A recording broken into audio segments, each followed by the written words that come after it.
현재 주가가 우리 돈으로 150만 원 정도 됩니다. 2004년 상장 당시 주가가 42달러, 우리 돈으로 4만 5천 원 정도였는데요. 지금 주가가 150만 원이면 15년 만에 이게 얼마가 뛴 겁니까? 배당금 제외하고도 30배 이상 넘게 뛰었죠. 현재 시가총액으로 따지면 천조 원 정도 되는 회사고요. 그런 구글이 2006년에 유튜브를 인수했을 때만 해도 사람들은 반신반의했습니다. 실리콘밸리 차고에서 바로 1년 전에 시작된 유튜브를 당시에 16억 5천만 달러, 2조 원에 인수한 이유가 뭔지 그 배경에 관심이 쏠렸었죠. 설립 1년 된 회사를 2조 원에 인수했다. 상상이 가십니까? 그런데 지금 우리에게는 구글이 더 잘 알려져 있습니까? 아니면 유튜브가 더 잘 알려져 있습니까? 당시 경제 좀 안다는 평론가들도 이거 무리한 인수다, 구글이 유튜브 인수로 수익을 낼 수 있을지 의문이다, 이런 말을 했었는데요. 당시 유튜브 회원수가 1천만 명, 1천만 명 조금 넘는 수준이었습니다. 그런데 지금은 매월 19억 명의 로그인한 회원들이 유튜브를 방문하고요. 매일 수십억 건의 동영상을 시청한다고 합니다. 인터넷 인구의 3분의 1이 유튜브를 사용한다는 통계도 있네요. 만약 유튜브를 따로 상장한다면 최소 80조 원 이상은 될 것이다 라는 기사가 2년 전에 나왔습니다. 지금은 한 100조 원 이상 될 것 같은데, 그럼 불과 13년 전에 2조 원에 인수한 기업을 최소 80조 원의 시장 가치로 만들어서 40배를 뛰게 하고, 구글 자신도 기업 가치가 시장에서 30배가 넘게 성장한 것이죠. 참 대단합니다. 미국 사람들의 장사 수완. 장사는 정말 이렇게 해야 하는 것 아닌가 싶습니다. 안녕하십니까, 진실탐사 엔터테이너, 그러나 가끔은 허당 최경령입니다. 세상에 이익이 되는 방송 최경령의 경제쇼 출발합니다.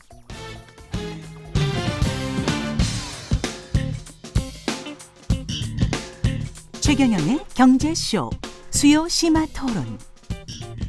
대한민국 최고 전문가들과 경제 이슈에 대해 한 걸음 깊이 들어가 봅니다.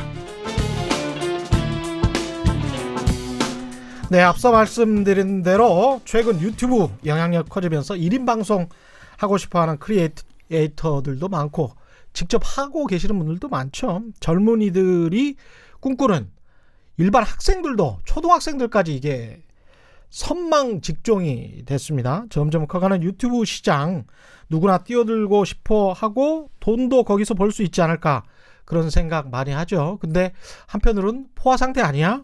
뭐 유튜브에서 살아남는다면 뭘 어떻게 해야 돼? 뭐 이런 생각들, 이런 궁금증들 많이 가지고 계실 겁니다. 구독자 수 182만 명, 연수익 20억. 아유, 엄청나네요. 1인 미디어의 당군 할아버지, 라는 별칭을 얻고 있는 유튜브계의 대스타입니다. 대도서관과 함께 유튜브의 경제학에 관해서 이야기 나눠보겠습니다. 안녕하십니까? 안녕하세요. 유튜버 대도서관입니다. 반갑습니다. 아주 멋지지 않습니까? 제가 깜짝 놀랐어요. 방송 나가기 직전에도 이렇게 목소리를 가다듬는 이 프로 정신. 저는 막 하는데, 방송 기자는 막 하는데, 그냥 대도서관님은 역시 프로십니다. 기자님은 제가 늘 듣지만 허스키한 목소리가 굉장히 매력적이십니다. 고맙습니다. 네. 저는 속으로는 이게 너무 치명적인 약점이라고 생각해 왔거든요. 정관용 선생님이랑 굉장히 목소리가 닮다고 얘기 많이 안 드십니까? 거기까지 내려가면 안 됩니다. 그분은 저보다 연배 차이가 굉장히 많이 나기 때문에 제가 거기까지 내려가면 죄송합니다. 안 되고요. 저는 좀 대도서관님이랑 좀 맞춰야 되는데 어떻게든 그건 좀 무리일 것 같고. 근데 대도서관이라는 닉네임은 이게 뭡니까? 알렉산드리아 도서관이거든요. 제가 문명이라는 게임으로 처음 방송을 시작했었는데요. 그게 이제 인류의 시작부터 예. 미래까지를 그리는 시뮬레이션 게임이에요. 그렇군요. 거기서 알렉산드리아 도서관을 지으면 굉장히 좋은 스킬을 줬는데 예. 그때 당시에 그냥 방송을 빨리 시작하려고 그 건물을 제일 좋아하다 보니까 알렉산드리아 도서관의 애칭인 대도서관으로 그냥 지었습니다. 그러니까 알렉산드리아 도서관이 알렉산더 대왕 뭐 인가요? 이집트에 있었던 예. 정말로 큰 도서관이었고 인류의 많은 진짜 문헌들이 있었는데 불타버렸죠. 그렇죠. 네, 그러니까 저도 그래서 불탈까봐 좀 걱정됩니다. 알렉산더 대왕이 제가 알기로는 19살에 왕이 됐고요. 그 알렉산더 대왕이 사실은 당시에 전쟁을 하면서 그 가장 당시에 큰 제국을 거느렸는데 당시에 죽인 사람들이 20만 명 정도 됩니다. 아이고. 그 사람보다 더 죽인 사람이 있어요. 누구죠? 몽골의 징기스칸. 4천만 명을 죽였습니다. 야. 네. 근데 알렉산더 대왕이 기원 전 사람이기 때문에 네. 당시에 그 정도 그러니까 19살의 나이에 그런 엄청난 기계와 카리스마가 있었던 거죠. 그래서 역사에 대해서 굉장히 해박하시네요. 그냥 조금 압니다. 네. 예, 20만 명을 죽이고 전쟁의 영웅이 네. 됐죠. 근데 아마 알렉산드리아 도서관이랑 연관이 있는지는 제가 잘 지금 기억이 안 나지만 저도 네. 그거는 잘 모르겠어요. 네. 예, 지금 저 누구나 다 아는 뭐 유재석 유튜버계의 유재석이라고 그러잖아요. 예. 민망합니다. 아니, 네, 저는 그분은 워낙 사실은 대단해서 네. 잘 몰랐다가 MBC에 나오신 거 보고 저분이 저렇게 유명하신 분이구나 그때 처음 알았어요. 그랬군요. 예, 그러니까 저같이 아직도 지상파 종사자들은 뭐라고 해야 되나요? 덜 깨우친 거죠 이게. 문명에 덜 깨우친 거예요. 그렇지 않습니다. 이 유튜브 구독 수가 이게 제가 아까 구독자 수가 182만 명이라고 소개했는데 이건 맞습니까? 네, 뭐 180만 명 정도 됩니다. 연수익 20억 원 이것도 맞고요. 네, 지금 국세청에 그 무리는 하지 마시고요. 세무조사도 받았습니다. 다행히 별일은 없었는데요. 네. 네, 뭐 그 정도 되고요. 매출 그래요? 정도가. 네. 뭐 1년에 한 올해는 좀 그거보다 좀 넘지 않을까 생각하고 있습니다. 이게 세무조사를 받으면 뭐라 그래야 되죠? 종합소득으로 과세를 하는 겁니까? 저희는 뭐 어차피 법인도 있으니까요. 예. 조그만 회사를 좀 하고 있어요. 그래서 저희 법인을 차리셨구나. 네, 저희 편집자들과 예. 그다음에 또 직원들이 또 있기 때문에 그러네요. 네, 그들한테 또 혜택을 주려면 법인을 또 직원이 만들어야죠. 몇 분이나 그럼 계세요? 한 10명 정도 됩니다. 네. 처음에 시작할 때는 직원이 없으셨을 거 아니에요? 저 혼자 영상을 촬영하고 편집하고 다 했었었죠. 그러다가 너무 스케줄이 바빠지니까 이제 편집자가 필요하다고 생각했고 그다음에 이제 편집자들을 모으다 보니까 이들한테도 이제 어떤 베네핏을 줘야 되잖아요. 예. 그러기 위해서 이제 법인도 또 세웠습니다. 그게 몇 년 전인가요? 처음에 시작하셨을 때가? 제가 10년 전에 이제 2010년도부터 2010년부터 이 일을 시작했고요. 예. 그다음에 2012년도에 유튜브 개인 수익화가 뚫리면서 이제 유튜브로 개인들도 수익을 낼 수 있었고 아주 초창기에 들어가시군요. 네, 그리고 2015년, 2014년, 15년 이쯤에 법인을 만들었던 것 같습니다. 그러니까 시장을 선점한 거네요. 네, 뭐 선점이라기보다는 네. 약간 먼저 다 뭔가 스타트를 다 했죠. 그렇죠. 네, 그때 아이템은 네 게임. 게임으로 시작해서 지금도 지금은 뭐 게임도 주지만 예. 뭐 다양한 예능이라든지 뭐 진행, 뭐 푸드, 뭐 먹방, 뭐 여러 가지 것들을 많이 합니다. 그렇죠. 네. 그 전에는 그러면 어떤 직업을 갖고 계셨어요? 싸이월드로 유명했던 SK컴즈라는 곳이 있어요. SK컴즈. 네, SK컴즈의 직원이었었고요. 거기에 이제 이러닝 사업본부 이투스 쪽 일을 좀 했었습니다. 저도 이투스 이거 KBS도 이 이투스와 뭐 연계돼 가지고 무슨 네. 실무 교육 받았던 기억이 나는데 예. 그 이투스에 이제 직원으로 일하시면서 유튜브가 이게 전망이 있다 이렇게 느끼신 건가요? 어떻게 된 겁니까? 제가 그때 이투스가 이제 SK컴즈랑 합병이 되면서 예. 모바일과 그다음에 이러닝을 같이 이제 결합하는 상품에 대해서 진행을 맡았었어요. 예. 그 일을 하면 거기에서도 진행을 하셨군요. 네, 뭐 기획 같은 거, 기획을 맡게 된 거, 기획을 맡게 된 거였었는데 예. 그때 당시에 모바일을 또 공부를 하고 또 해외 또 여러 가지 개념들을 좀 공부를 하다 보니까 그때 뜨던 해외 개념 중에 하나가 SNS. 우리가 지금으로 따지면 트위터나 예. 페이스북 같은. 네. 예. 그때 당시에는 우리나라에 들어와서 좀 약간 잘 안 되고 있었을 시기거든요. 예. 그게 있었고 또 하나는 퍼스널 브랜딩이 있었어요. 예. 근데 제가 고졸인데도 불구하고 어쩌다 보니까 좋은 회사들에 들어가게 된 좋은 기회를 얻었었는데 그리고 많은 것들을 배웠지만 과연 이 안에서 내가 어디까지 갈 수 있을까를 좀 고민을 했었고 예. 답은 퍼스널 브랜딩이 아닐까라는 생각을 했었어요. 그러니까 내 자신이 브랜드가 되면 예. 사실은 뭐 학력이든 예. 어떤 것이든 상관없죠. 상관이 없어지는 거죠. 예. 네, 그래서 이걸 할 수 있는 것이 무엇이 있을까 하다가 1인 미디어를 시작하게 됐던 거고 대단하십니다. 네, 다행히 뭐 운이 좋게 지금 잘 된 것 같습니다. 이게 그러니까 원래 일종의 이제 기획 PD였던 거네요. 네, 뭐 기획자였죠. 기획자. 네, 제가 이 비슷한 분 아는데 어떤 분이 이제 그 세계 5지 PD를 하다가 네, 이렇게 살다가는 이른바 이제 외주 프로덕션의 PD였죠. KBS와 연계된. 그래서 이렇게 살다가 너무 바쁘고 너무 힘드니까 그죠. 죽겠다. 이런 생각을 하다가 해외에서 우연히 채널을 봤는데 네, 이 싸움하는 그런 격투기 있잖아요. 네, 그걸 봤다는 거예요. 근데 이게 이거를 수입해서 팔면 장사가 되지 않을까? 설마 저희가 보던 그 UFC나 이런 걸? 그걸 처음 한국에 수입한 사람입니다. 그래서 지금은 네. 일본에서 한류 TV를 2개나 맡고 있는 방송사 사장님이 됐어요. 대박이네요. 네. 예, 그래서 인생이 어떻게 바뀔지는 모르겠더라고요. 맞습니다. 제가 예. 처음 이 일을 시작했던 게 33살 때입니다. 예. 근데 보통은 저보다 더 어린 나이에 시작하는 경우가 많거든요. 그리고 저의 언저리에 계셨던 분들도 있었을 거고 그렇기 때문에 결코 늦었다거나 이런 거는 없다고 봅니다. 그렇죠. 사실은. 네. 그러니까 그분도 아마 CJ 계열인가 그쪽의 대기업 계열에서 옮긴 다음에 처음으로 그거를 UFC 관련해서 네. 수입을 해서 성공을 시킨 다음에 그 다음에 이제 인생이 그렇게 이제 쭉 뚫린 거죠. 맞습니다. 한류 방송 사장까지 가는 일본에서.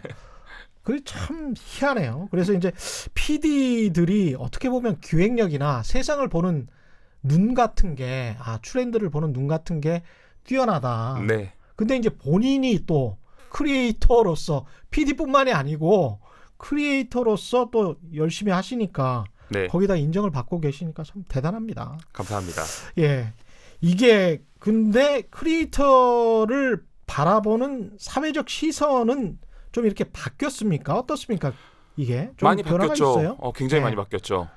예전에 인터넷 방송 소위 말해서 이제 뭐 아프리카 TV나 이런 걸 했었을 때는 지나가다가 사람들이 알아보는 사람들은 없었습니다. 예, 인터넷 내에서는 조금 유명했지만 밖에서는 몰랐는데 유튜브를 하고 나서는 지나가다가 정말로 사람들이 저를 알아보기 시작하는 거예요. 마치 연예인이나 유명인들처럼. 그래서 대도서관님 반가워요. 사인해 주세요. 사진 찍어 주세요. 저도 놀랐었어요. 사실 굉장히 신기한 현상이었었고 정말 세상이 이렇게 바뀌어 가는구나라고 했는데 지금은 이제 많은 분들이 정말로 유튜브를 시작하고 싶어하는 지경까지 이르는 거고 앞으로도 계속 뭐 많은 것들이 바뀌어가지 않을까 이렇게 생각하고 있습니다. 이게 참 언론에서는 좀 약간 딜레마 같은 건데 뉴스를 전달하는 사람들은 퍼스널 브랜딩이 강점이기도 하고 약점이기도 할 수가 있는 거거든요. 맞습니다. 그래서 이제 공영방송 같은 경우는 퍼스널 브랜딩을 일부러 억제하는 측면이 있습니다. 맞아요. 예, BBC도 그렇고 KBS도 그렇고 MBC는 약간 방향성이 좀 다릅니다만은 그 억제하는 이유는 콘텐츠에 집중하라. 맞아요. 이 사람에 집중하지 말고 콘텐츠 내용이 훨씬 더 객관적이어야 한다. 뭐 이런 어떤 철학을 담고 있는 건데 그거는 이제 회사의 입장이고 이제 개인의 입장으로서는 이제 본인의 브랜딩이 더 많아지는 게 훨씬 낫죠. 그래서 그죠? 이제 미국 방송들 같은 경우는 퍼스널 브랜딩을 일부러 강화시켜서 맞습니다. 스타가 뭐 100억씩 받아요. 앤더슨 쿠퍼 같은 경우는 100억씩 받는데 연봉이 100억 원 정도 뭐 지미 되는데. 키밀이라든지 뭐 코난 오브라이언이라든지 그렇죠. 이런 좋은 진행자들은 자신의 브랜드를 가지고선 쇼를 하고 그렇습니다. 그게 정말 퍼스널 브랜딩의 극대화시킨 사례죠. 근데 그 사람이 또 말을 하면 믿어요. 그게 이제 퍼스널 브랜딩의 강점이자 약점이죠. 어떻게 보면 약점이죠. 맞습니다. 그래서 이제 언론의 역할, 미디어 역할을 사실상 한단 말이죠. 거기에서 느끼는 어떤 야, 이거 이렇게 하다가 위험한데 조심해야 되는데 이런 것도 좀 있을 것 같습니다. 그런 부분들도 분명히 있습니다. 예. 왜냐면은 아무래도 본인의 퍼스널 브랜딩을 가지고 악용하는 사례들도 분명히 있고요. 이제 소위 말하는 뭐 가짜 뉴스 같은 것들도 그럴 수가 있는 거거든요. 그럼요. 이게 원래라면 허무맹랑한 이야기지만 이제 어떤 사람을 거치게 되면은 신빙성이 생기는 경우도 있는 거고요. 그렇죠. 근데 요즘 사회 전반에 걸쳐서 그런 일들이 벌어지고 있어요. 실제로 커뮤니티 사이트에 글을 올리시는 분들도 본인이 어떤 이야기를 가지고선 어떤 논조로 마치 기사처럼 전달을 하냐에 따라서 사람들이 그거를 또 믿거나 예. 또 어떤 사람을 싫어하게 된다거나 그렇죠. 이렇게 되는 경우도 비일비재하거든요. 그렇죠. 그래서 사실 이런 부분들은 인터넷의 폐해라고 볼 수 있지 사실은 뭐 1인 미디어 때문에 그런 일들이 벌어진다라고 단정 짓기는 좀 약간 애매하죠. 없죠. 그것도 같이 섞여 있는 거죠. 맞습니다. 네. 아, 정확히 보시는데요. 제가 여기에서 잠깐 미디어의 역사를 말씀을 드리면 2000년 전에 미디어라는 게 어떤 정보를 기록하고 저장해서 전달하는 게 네. 미디어인데 2000년 전에 미디어가 생겨났을 때는 그리고 그 뒤로 한 800년 동안 미디어는 신에 대한 기록이나 왕에 대한 기록밖에 없어요. 아, 그렇군요. 대부분이 그렇습니다. 그러니까 산업혁명이나 도시화 그다음에 민주주의가 일어나기 전까지는 왕과 신에 대한 기록이 대부분이에요. 아. 그거는 결국 미디어는 권력을 가진 사람들의 기록이고 그 사람들이 말하는 것에 따라서 역사가 규정지어진다는 말이거든요. 네. 근데 19세기 이후에 미디어가 점점 바뀐 거예요, 이게. 이게 나중에는 어떤 특정 정파나 특정 정당의 이익으로 발전을 하고 그래 정파지가 되고 나중에는 인터넷 미디어가 등장을 하면서 1인 미디어가 등장하면서 진정한 어떻게 보면 대중 미디어의 시대. 맞습니다. 그래서 서로 막 이야기를 하니까 사람들이 이제 헛갈리는 거예요. 이게 누가 가짜 뉴스고 네. 누가 진짜 뉴스인지를 모르겠다. 그래서 다 없애버리는 게 낫지 않을까 이런 착각을 하실 수도 있는데 맞아요. 이게 사실은 미디어의 역사를 보면 이렇게 흘러갈 수밖에 없는 겁니다. 그리고 예. 요즘 대중들이 바뀌었다는 것도 우리가 인정을 해야 된다고 생각해요. 그러니까 요즘 대중들이 확증 편향을 많이 갖고 있거든요. 그렇죠. 그러니까 듣고 싶은 얘기를 듣고 싶은 거지 예. 굳이 듣고 싶지 않은 얘기까지 듣지는 않거든요. 예. 그러다 보니까 어떤 사람한테는 그게 가짜 뉴스가 아닐 수도 있다는 거죠. 그냥 자기가 믿고 싶으니까. 예. 그러니까 사실은 대중들이 원래 그 부분을 걸러내면 우리가 가짜 뉴스든 어떤 그런 단점이든 다 저절로 걸러질 수 있는데 사실은 대중들이 지금 확증 편향되는 성향들이 굉장히 많이 늘어나고 있고요. 그런 부분들이 많이 보여요. 그러다 보니까 이걸 어떻게 뭐 규제한다고 해서 규제가 되지는 않을 거라고 저는 생각합니다. 네. 그러니까 대중들이 걸러내면 이 말씀하셨는데 굉장히 네. 좋은 말씀이세요. 그러니까 우리가 자유시장 경제 말하면서 돈을 자유롭게 해주면 나중에는 그 돈이 모든 공공의 이익에 봉사할 것이다. 이게 자유시장 경제거든요. 네. 각자가 이익을 추구하다 보면 그게 공익이 될 것이다. 이게 자유주의거든요. 이게 말도 똑같아요. 네. 말도 확 뿌려놓으면 거기에서 진실이 밝혀질 것이다. 네. 이게 자유민주주의의 기본적인 철학이기 때문에 네. 이거를 규제한다. 정부가 특히 나서서 규제한다. 그거는 저도 자유주의자이기 때문에 돈과 마찬가지로 그러면 돈을 규제해야지. 예? 돈이 가지고 있는 재벌이나 대기업이 가지고 있는 폐해는 눈에 확 보이잖아요. 그래서 서로 이게 말이 안 맞는 거예요. 그러면 돈도 규제하고 말도 규제하면 결국은 그럼 사회주의, 공산주의가 되는 거거든요. 예? 이게 북한 정권이랑 똑같은 식이 되는 거기 때문에 거기에서 이제 논의가 더 진행되면 위험하다. 네. 그렇게 보고 있습니다. 근데 이제 많은 사람들이 뛰어드는데 돈 버는 건 쉽지 않습니다. 그렇죠. 뭐 유튜브에서 흔히들 잘못 알고 계신 게 조회수 1회당 1원이 아니냐. 그 이야기를 좀 네. 본격적으로 좀 해주세요. 맞습니다. 예. 근데 여러분들이 알고 계시는 것처럼 예. 조회수 1회당 1원씩 주는 시스템은 아닙니다. 그렇죠. 네. 예. 왜냐하면 이제 간단하게 생각해 볼 수 있는데요. 유튜브 입장에서 조회수 1회당 1원씩 주겠다라고 만약에 그런 정보를 낸다면 예. 유튜브에서 과연 어떤 일이 벌어지겠냐는 거죠. 가장 쉽게 만들 수 있는 가장 자극적인 영상들이 굉장히 많이 올라오겠죠. 그렇죠. 하지만 실제로 유튜브 내부에서 수익을 내는 일들은 광고주들의 광고에 의해서입니다. 근데 그 광고주들의 이미지가 있는데 그 자극적인 영상이라든지 그런 험악한 영상에 자기네 광고가 달리는 거를 굉장히 꺼려한다는 거예요. 아, 그 사람들도 광고주들도 이 영상 콘텐츠를 보는군요. 그렇죠. 그러니까 이런 자기들이 모르고 있다가 나중에 봤는데 되게 굉장히 꺼려지는 영상이 있는데 그걸 우연찮게 봤는데 그 앞에 자동적으로 우리 회사 광고가 달렸다. 그거는 광고주들이 굉장히 싫어하는 일이고 그래서 몇 년 전에 실제로 유튜브에 보이콧 한 적도 있습니다. 광고주들이. 이럴 거면은 우린 광고를 안 내겠다. 자동으로 발생하지는 않게 해라. 네. 그래서 유튜브 내에서 그런 부분들을 훨씬 더 알고리즘을 강화시키는데 그래서 실제로는 조회수로 주는 게 아니라요. 여러 가지 것들이 복합적으로 들어가요. 예를 들어서 가장 중요한 거는 시청 시간입니다. 시청 시간. 실제로 10분짜리 영상 혹은 1시간짜리 영상을 10초를 받는가 혹은 5분을 받는가 10분을 받는가가 훨씬 더 중요한 거고요. 그리고 실제로 이 사람이 광고를 보려고 받는가가 더 중요합니다. 그러니까 예를 들어서 긴 광고 같은 경우는 최소한 30초 이상을 봐야지 제대로 그 광고 수익이 들어오는 거고요. 예. 혹은 뭐 그 광고사 홈페이지 가기를 누른다든지 예. 이랬을 때 이 사람은 이 광고를 보려고 받구나 해서 그 다음에 그 큰 수익이 저희한테 뭐 들어오는 거겠죠. 그렇구나. 광고를 안 보고 5초 스킵을 한다면 예. 돈이 들어올 이유가 없겠죠. 그러면 우리가 광고 스킵을 한다 할지 뭐 2배속으로 빨리 본다 할지 네. 이러면 이것도 광고는 어차피 2배속으로 볼 수 없으니까 네, 5초 스킵을 한다면 수익은 거의 들어오지 않습니다. 네. 5초 스킵을 하면 네, 그렇죠. 그러니까 거의 그거는 문제가 없는 거고요.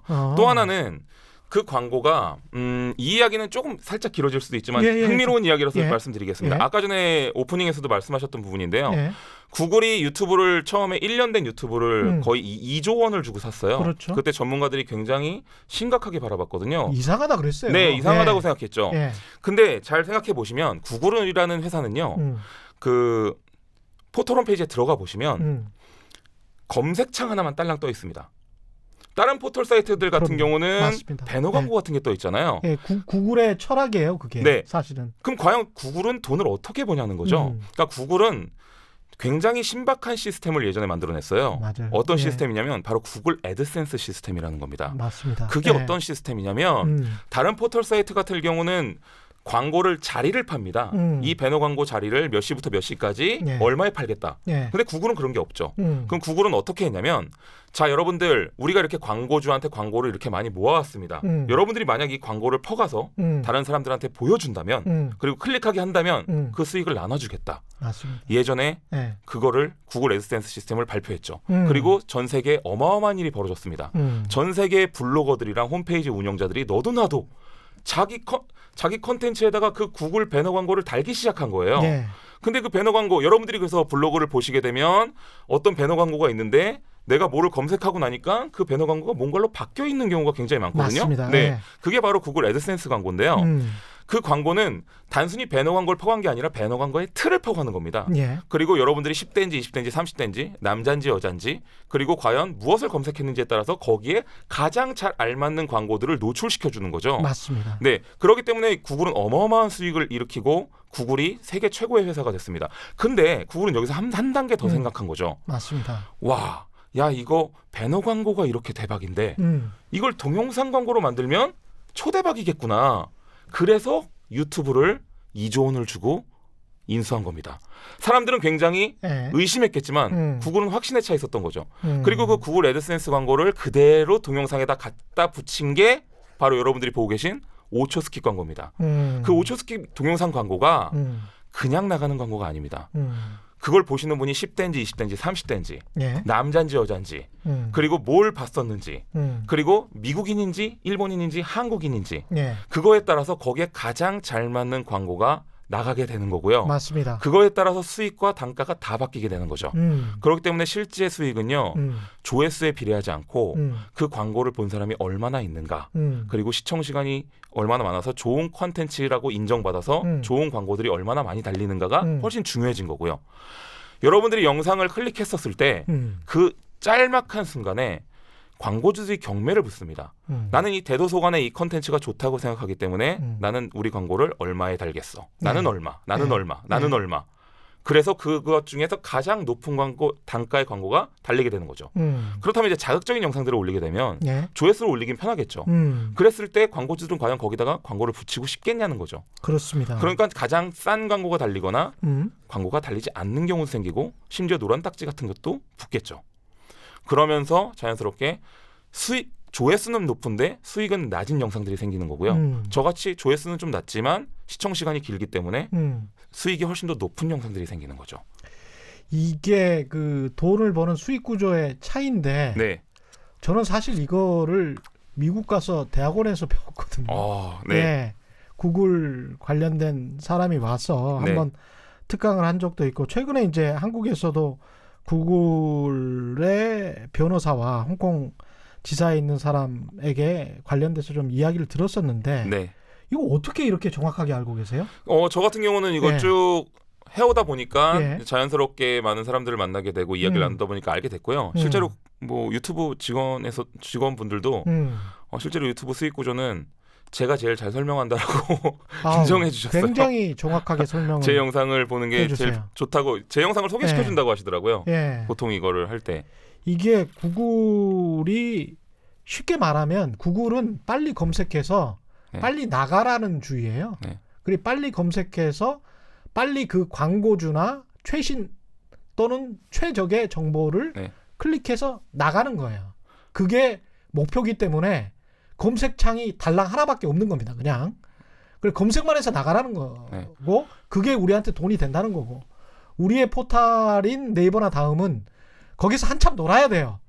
그래야 광고주들이 놀고 있으니까 언젠가는 내 광고도 봐주겠지라고 하면서 좌측에도 붙이고 우측에도 붙이고 뭐 이러는 겁니다. 네. 그래서 거기에서 한참 놀아줘야 네이버의 광고 단가나 다음에 광고 단가가 높아지는 그런 시스템이니까 콘텐츠가 막 여러 가지 콘텐츠가 있는 거죠. 거기 네. 뉴스랄지 막 이런 콘텐츠들이 있는 거죠.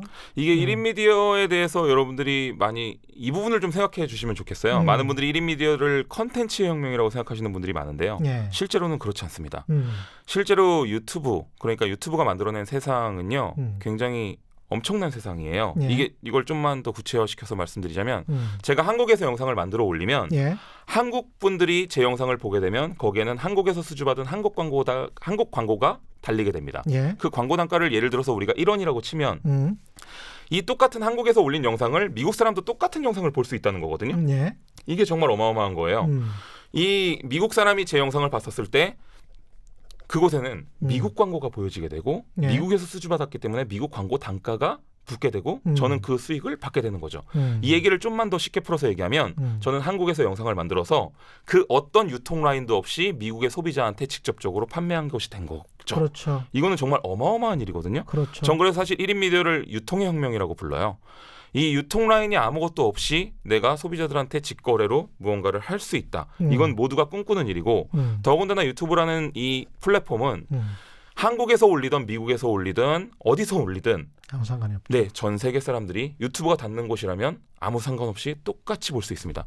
그러니까 한국에서 만약에 여러분들이 영어 제목과 영어 자막 그리고 뭐 영어 콘텐츠를 만든다면 미국 사람들은 그것이 그냥 미국이 올렸던 한국에서 올렸던 전혀 상관하지 않고 자연스럽게 받아들인다는 겁니다. 그렇기 때문에 실제로 이 유튜브를 활용해서 여러 가지 기회를 얻을 수 있는 여러 가지 이득을 얻을 수 있는 기회는 정말 무궁무진한 거고요. 실제로 유튜브를 제대로 활용한다면 글로벌화 시키는 게 최대의 이익이겠죠. 그래서 사실은 목표가 다들 글로벌화인 겁니다. 그래서 이 보편적 언어 네. 라고 할 수 있는 이제 영어로 하는 유튜버들이 아무래도 좀 유리한 게 사실이고 맞습니다. 예. 보편적 언어라고 할 수 있는 음악 네. 같은 게 유튜브 시장에서 활발하게 인기를 끌고 있는 게 사실이죠. 예. 우리나라 국민들이 아무래도 영어에 완전히 익숙하지 않기 때문에 그래서 영어 콘텐츠를 직접적으로 만든다기보다는 제3의 언어, 음악을 주로 이용해서 그렇죠. 예. 글로벌화 시키는 경우가 많죠. 그래서 예. 지금 글로벌화된 채널들을 자세히 살펴보면 뭐 음악을 커버링 한다든지 예. 그다음에 음악으로 춤을 춘다든지 예. 혹은 퀴즈, 언어가 예. 필요 없는 콘텐츠들이 주로 맞습니다. 글로벌화되어 있죠. 예. 근데 이 다음 단계는 그럼 과연 무엇이냐? 언어와 문화까지도 만들어낼 수 있는 콘텐츠가 된다면 그렇죠. 한국에 있는 우리 여러분들도 음. 충분히 미국 시장이나 뭐 여러 가지 시장, 예. 다양한 시장에 글로벌화로 통할 수 있다는 거죠.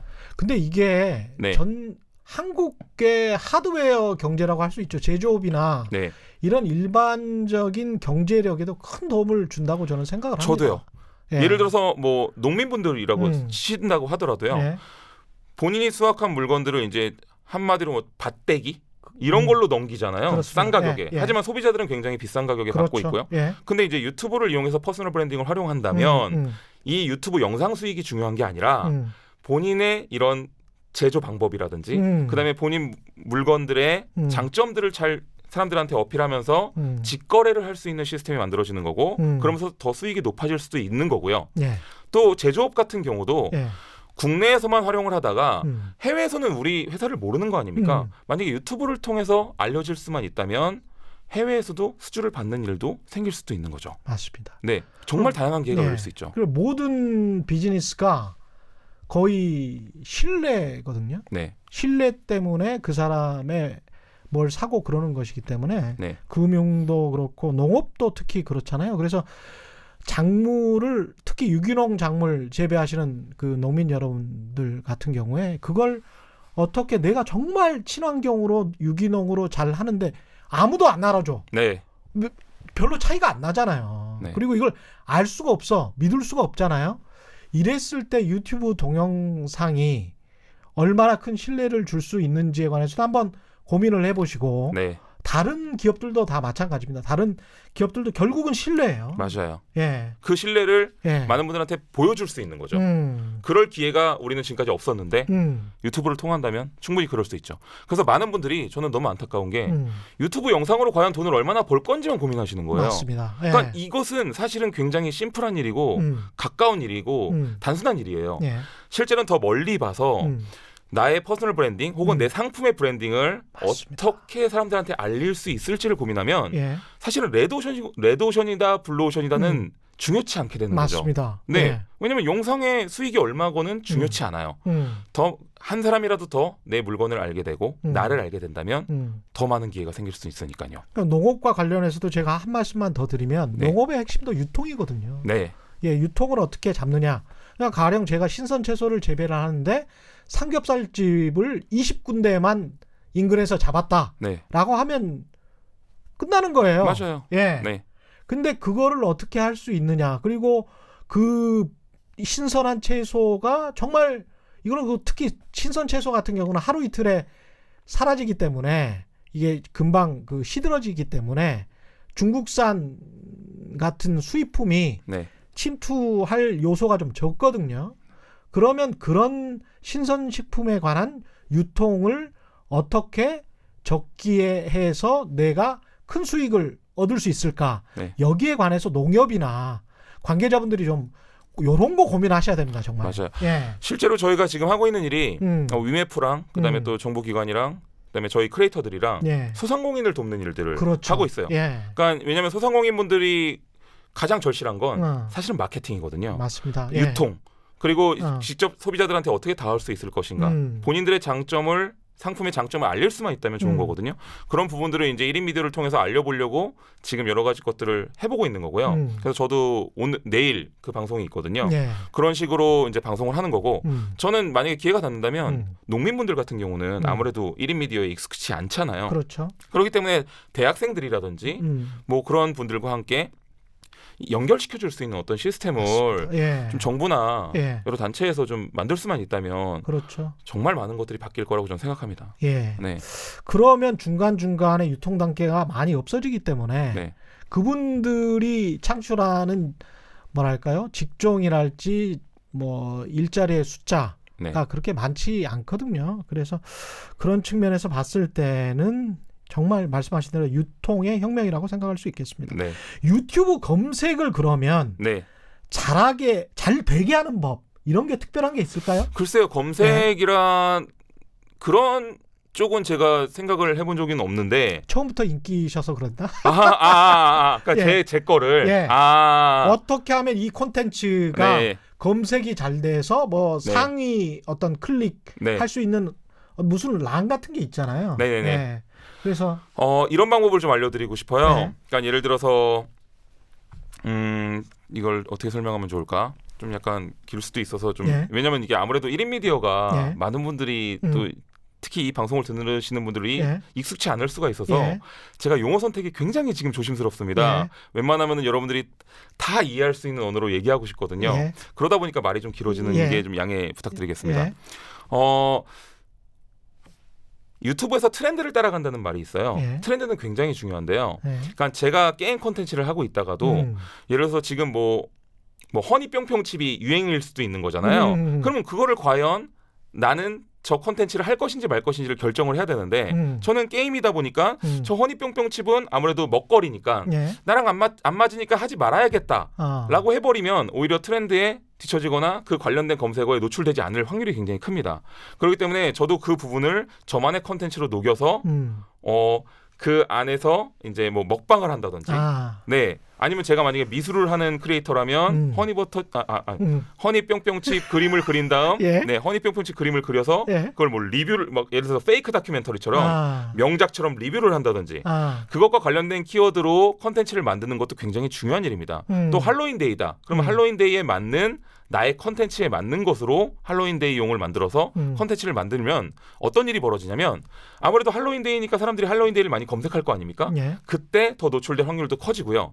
또 누군가는 할로윈데이를 컨텐츠를 한 것들을 많이 본 영상이 있을 거 아닙니까? 예. 그것과 연관된 영상으로 노출될 확률이 커지죠. 그러니까 이걸 약간 마케팅 영상이라고 하는데요. 예. 이런 부분들을 그래도 일주일에 하나라든지 아니면 한 달에 하나 정도는 만들어 주시는 게 본인 컨텐츠를 좀 알리는 데 도움이 되는 거고요. 또 하나는 본인 채널을 중구난방 만드시면 안 됩니다. 예. 그러니까 먹방이 인기래. 그래서 먹방도 할 거야. 여행이 인기래. 여행도 할 거야. 게임도 해볼까? 이거보다는 처음에는 네 하나의 레스토랑이라고 생각하고 우리는 양식집인지 아니면 한식집인지 중식집인지를 확실히 결정한 다음 그렇죠. 10대가 왔으면 좋겠는지 20대가 왔으면 좋겠는지 30대가 왔으면 좋겠는지에 따라서 재료를 바꿔서 요리하는 거죠. 똑같은 닭이란 재료도 10대한테 내보낼 때는 프라이드 치킨으로 하고 그렇죠.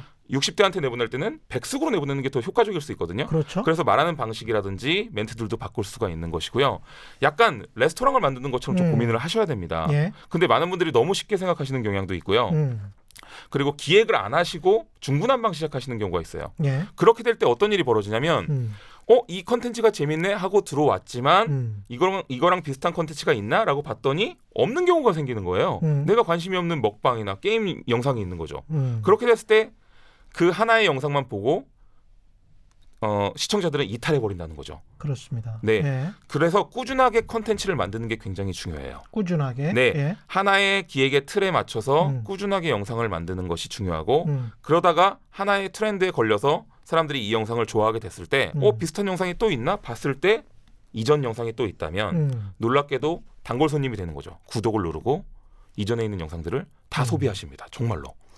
이 구독을 누르고 이제 사람들이 생기고 돈이 들어오고 그 시점이 언제부터였습니까? 유튜브를 시작하고?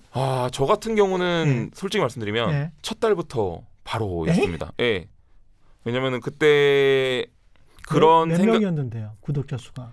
그때는 구독자 수가 굉장히 적더라도 그러니까 애시당초 그때 당시에 제가 처음 시작했을 때 2012년도에 유튜브에다 영상을 올렸을 때 개인들이 유튜브로 수익을 낼 수 있다고 생각한 사람조차도 거의 없었고요. 그랬을 것 같아요. 네. 그리고 또 그걸 어떻게 하면 그렇게 할 수 있는지를 아는 사람도 별로 없었기 때문에 저 같은 경우는 정말로 수익을 첫 달에 한 70만 원 정도 나왔던 것 같아요. 둘째 달에 200만 원 정도 나왔던 것 같고 셋째 달에 한 400만 원 그리고 한 6개월 정도 지났을 때 한 달에 1,300만 원 정도가 나왔던 것 같아요. 그래서 저 같은 경우는 아무래도 유튜브를 좀 체계적으로 준비를 했었고 네. 그렇기 때문에 더 많은 분들이 제 영상을 봤었고 더 수익이 더 낫지 않았나라고 생각을 하고 있습니다. 이게 제가 정말 아무것도 몰라서 그러는데 유튜브에서 뭐 무슨 전화가 옵니까? 저 돈 찾아가세요 뭐 이런 전화가 옵니까? 아니면 그 전에 무슨 계좌를 만드는 겁니까? 어떻게 되는 거죠? 이게? 통계를 내는 사이트가 있습니다. 통계를 내는 관리 사이트가 있습니다. 거기에 자기의 예상 수익이라든지 그런 부분들이 나오고요. 네. 그리고 거기 안에 메시지가 다 옵니다. 그렇기 메시지가? 때문에 그리고 또 이제 구글 애드센스와 연동되어 있기 때문에 그 구글 애드센스 계정을 만들고 거기랑 연동시키면은 그 수익을 받을 수 있게 되죠. 그렇겠네요. 그러니까 구글 계정이 있어야 유튜브를 시작할 수가 있으니까 거기에서 뭐 메일이 오든 뭐가 오든 그렇겠습니다. 네, 그러면 이 돈을 찾아가려면 어떻게 해라 뭐 이러면서 지시 같은 게 오겠네요. 네, 맞습니다. 예. 네. 근데 저 같은 경우는 지금 이제 MCN이라고 하죠. 예. 이제 다이아 TV에 있기 때문에 이제 CJ ENM을 거쳐서 수익을 받죠. 아 그렇군요. 네, 그게 훨씬 더 제 입장에서는 깔끔하죠.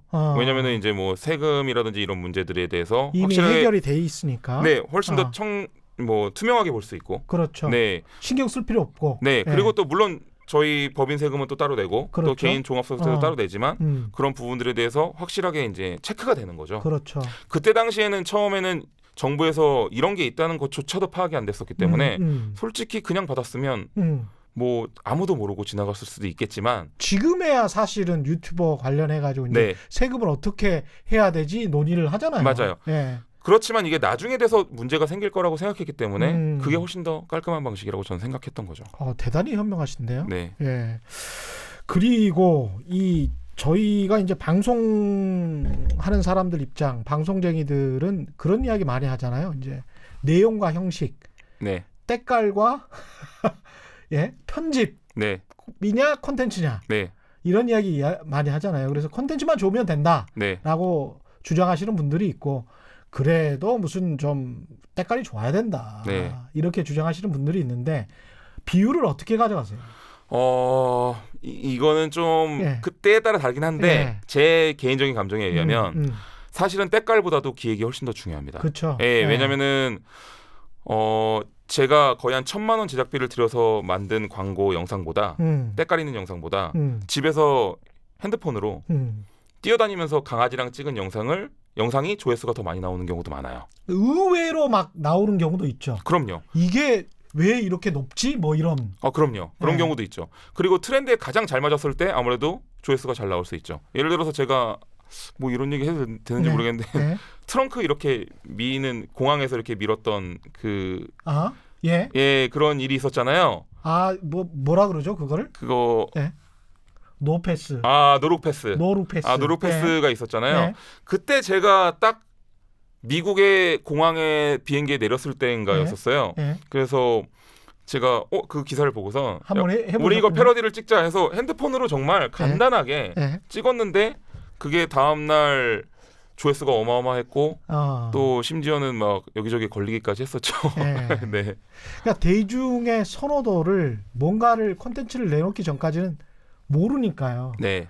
예상만 할 수 있으니까 이게 음악도 마찬가지고 음악 프로듀서들도 이 고민을 굉장히 많이 하더라고요. 음반 프로듀서들. 네. 그리고 영화 기획자들, 제작사들도 이게 언제 추석에 뜰지 안 뜰지 모르잖아요. 사실. 네. 근데 유튜브의 장점은 네. 1인 미디어의 장점은 리스크가 적다는 거죠.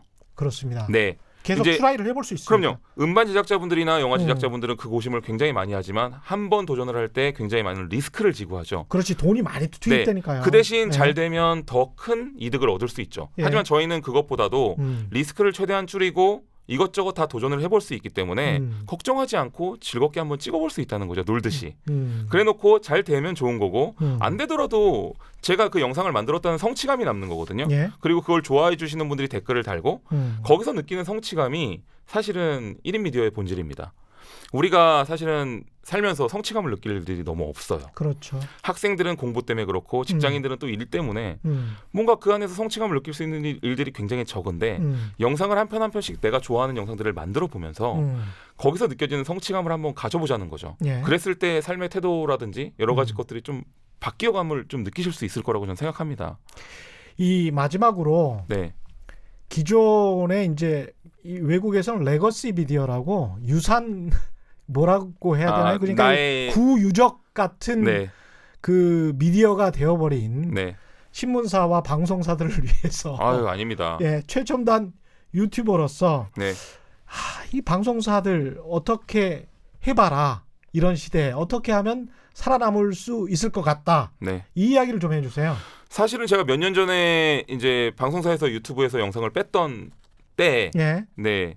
뺀다고 했었잖아요. 예. 유튜브에서. 예. 그때 제가 방송사에서 강연을 하면서 절대 그래서는 안 된다라고 말씀을 드리긴 했거든요. 예. 근데 이제 방송사 측에서는 그게 이득이라고 판단을 하셨는지 그렇게 하셨더라고요. 근데 이제 그건 과도기였기 때문에 어쩔 수 없다고 생각해요. 네이버 때도 똑같았어요. 사실. 맞아요. 예. 근데 지금 이제 많은 것들이 바뀌고 있고 예. 방송사들이 적극적으로 유튜브를 활용하기 시작했습니다. 예. 전 이게 맞다고 보거든요. 저는 방송사가 결코 올드미디어라고 생각하지 않아요. 방송사의 그 파급력이라든지 신뢰도는 정말로 무시할 수 없는 거고요. 그렇죠. 그 예. 신뢰도는 유튜브가 전혀 따라갈 수가 없는 분야입니다. 그렇기 때문에 방송사의 파급력은 훨씬 더 커지지만 지금 세대들이 관심이 있는 거에만 관심을 주고 나머지 것은 완전히 무시해버리는 세대거든요. 예. 그렇기 때문에 잘 되는 건 아예 잘 돼버리고 나머지 것들은 오히려 다 안 돼버리는 경우가 생기는 거거든요. 예. 그리고 뭐 시청률도 사실은 계산법이 전 틀렸다고 생각해요. 맞습니다. 네, 예. 그런 방법들도 좀 바뀌어야 되는 새로운 부분들도 있고요. 계산법이 나와야 되죠. 네. 예. 그리고 무엇보다도 방송에 관련한 프로분들이 다들 방송사에 있습니다. 네, 물론 인터넷 미디어에 대해서 좀 더 적응이 필요하다는 거는 사실입니다만 예. 그런 분들이 그거에 대한 적응이 펼쳐졌을 때 유튜브 내에서 더 좋은 그걸 활용해서 방송사 콘텐츠들이 더 살아날 것이고 또 거기서 실제적으로 대중들이 인기 있어하는 콘텐츠들이 방송사 콘텐츠가 되면서 더 뭔가 공공성이나 예. 여러 가지 것들을 가질 수 있는 콘텐츠로 더 변모할 거라고 생각하거든요. 그렇죠. 네, 예. 그래서 지금은 과도기이기 때문에 단순히 조금 걱정되는 시선도 있는 건 사실입니다만 저는 사실 걱정하지 않습니다. 네, 마지막으로 네, 이 PD분이 시킨 겁니다. 네. 유튜브나 유튜버의 미래는 어떻습니까? 그러니까 제가 인터뷰를 하다 보면 항상 예. 마지막에 묻는 질문이 그거세요. 예. 유튜브 과연 언제까지 갈 것 같으냐. 아. 네. 근데 제가 아까 전에 초반에도 말씀드렸다시피 유튜브는요 단순히 영상이 제일 많이 올라와 있는 플랫폼이라서 잘 되는 게 아니에요. 그 안에 있는 알고리즘들. 그러니까 미국에서 봤을 때는 미국 광고가 나오게 하고 한국에서 봤을 때는 한국 광고가 그렇죠. 나오게 하고 누구도 흉내낼 수 네, 없는. 누가 예. 봤을 땐 어떤 광고가 나오게 하고 예. 그 단가를 어떻게 먹이고 예. 또 그걸 누구에게 나눠주고 그게 이제 최적화 개인에게 최적화된 네. 애드센스라고 아까 말씀하셨는데. 맞아요. 그리고 예. 또 알고리즘들이 워낙 또 다양하기 때문에 사실은 이 분야를 따라갈 수 있는 어떤 플랫폼이 나타난다면 유튜브도 잘 안 될 수 있겠죠. 하지만 지금으로서는 그런 플랫폼이 없기 때문에 유튜브를 활용하는 게 지금은 가장 유용해 보이고요. 이 일종의 알고리즘이라는 거는 각각의 네이버나 다음이나 네, 구글의 각각의 영업의 기밀이죠. 네, 자신들만의 비기입니다. 그게. 네, 맞습니다. 가장 중요하죠. 사실은 예. 그게 구글의 핵심이죠. 예. 그리고 그런 부분들을 과연 다른 플랫폼이 따라할 수 있을까도 걱정이고 만약에 그런 플랫폼이 나온다고 하더라도 사실은 우리가 걱정할 필요는 없는 거죠. 우리는 컨텐츠를 가지고 있는 것이고 그렇죠. 이제 그 다음에는 함께 활용하면 되는 거니까요. 지금의 시대는 퍼스널 브랜딩의 시대입니다. 내가 속한 조직의 브랜드도 중요하지만 나 자신의 브랜드도 점점 중요해지는 시대고 예. 그거를 가장 잘 활용할 수 있는 부분이 유튜브라는 거죠. 네, 그게 다른 플랫폼이 생긴다면 예. 그걸 또 활용하시면 되겠죠. 최경영 TV를 원하시는 분들도 가끔 있던데. 네, 그러니까 저는 가장 좋은 브랜딩 방법은 예. 아까 제가 밖에서도 말씀드렸지만 사실은 TV나 라디오에 나오는 겁니다. 예, 그렇죠. 근데 모든 예. 사람들이 그 기회를 가질 수가 없잖아요. 그리고 소위 말해서 잘릴 위험도 있는 거잖아요. 근데 저의 채널, 저의 유튜브 채널에서 절 자를 수 있는 사람은 아무도 없죠. 없습니다. 자기 일만 열심히 하면 되죠. 맞습니다. 이거는 약간 비유가 될지 모르겠지만 골프 같은 거죠. 나 자신만 잘 치면 되는 건데 그렇습니다. 다른 사람에게 휘둘리거나 예. 멘탈이 휘둘려서 못 치게 되는 경우가 굉장히 많은 거거든요. 그러면 100% 못 치게 돼요. 맞아요. 예. 그렇기 때문에 예. 유튜브 채널이나 1인 미디어를 하신다면 다른 주변 분위기에 휩쓸리지 않고 본인의 길을 가시는 것도 나는 나의 길을 간다. 네, 나의 시청자는 있을 것이다. 네. 예. 하지만 이 부분은 명심해 주셨으면 좋겠습니다. 어떠한 콘텐츠든 조금 더 쉽고 약간 유쾌하게 조금 더 쉽고 유쾌하게. 네, 그렇게 전달을 해줄 수 있다면 굉장히 좋은 콘텐츠가 나올 것이다라고 저는 생각합니다. 야, 네. 오늘 유튜브 하시려고 하는 분들은 한 10번이나 한 50번 정도는 계속 반복적으로 한번 들어보셔도 좋을 것 같습니다. 오늘 네. 긴 시간 말씀 감사하고요. 네, 지금까지 유튜브의 대스타 유튜버 대도서관과 함께했습니다. 고맙습니다. 감사합니다. 최경영의 경제쇼 저희가 준비한 내용 여기까지였고요. 저는 KBS 최경영 기자였습니다. 내일 4시 10분에 다시 찾아뵙겠습니다. 지금까지 세상에 이익이 되는 방송 최경영의 경제쇼였습니다. 고맙습니다.